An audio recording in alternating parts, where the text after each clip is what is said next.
trusts that had quietly bought back the house, the rent payments they had been making to her own LLC, and how she had lived among them as the silent landlord while they emptied her accounts and sent her to a cheap assisted living room. She slid 2 envelopes across the table, each containing a $50,000 check to clear their worst debts and a legal notice terminating their lease in 30 days. David whispered that she had let them believe she was broke, and Eleanor replied softly that she had simply let them believe what they wanted to believe, adding that she was no longer angry but that the house, the garden, and her life were now hers alone. She made it clear they could visit the grandchildren here but would never own or sell the property again,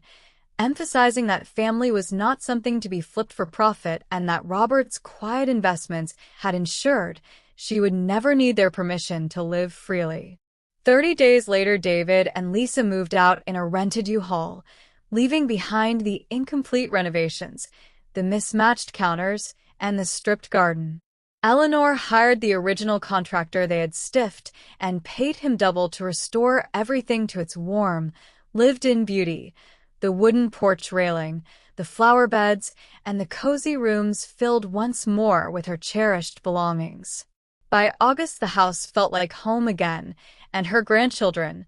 2 girls and a boy, began visiting on weekends, helping her plant tomatoes and learning the names of the flowers their grandfather had chosen years ago. Eleanor never told the children the full painful story, simply saying that Grandpa had left a special gift they were now using wisely. Some quiet evenings she sat on the restored porch with a glass of iced tea,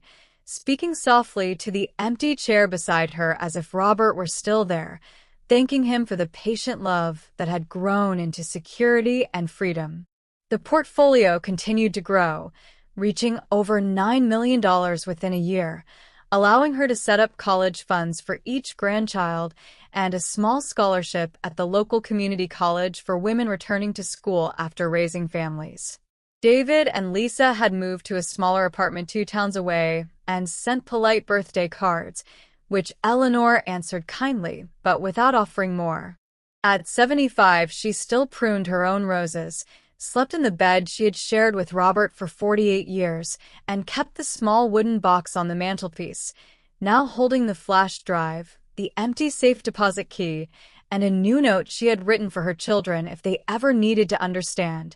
Love is not a bank account to empty, family is not a house to flip, and some investments take a lifetime to mature. The house on Maplewood Lane stood solid and welcoming against the autumn winds,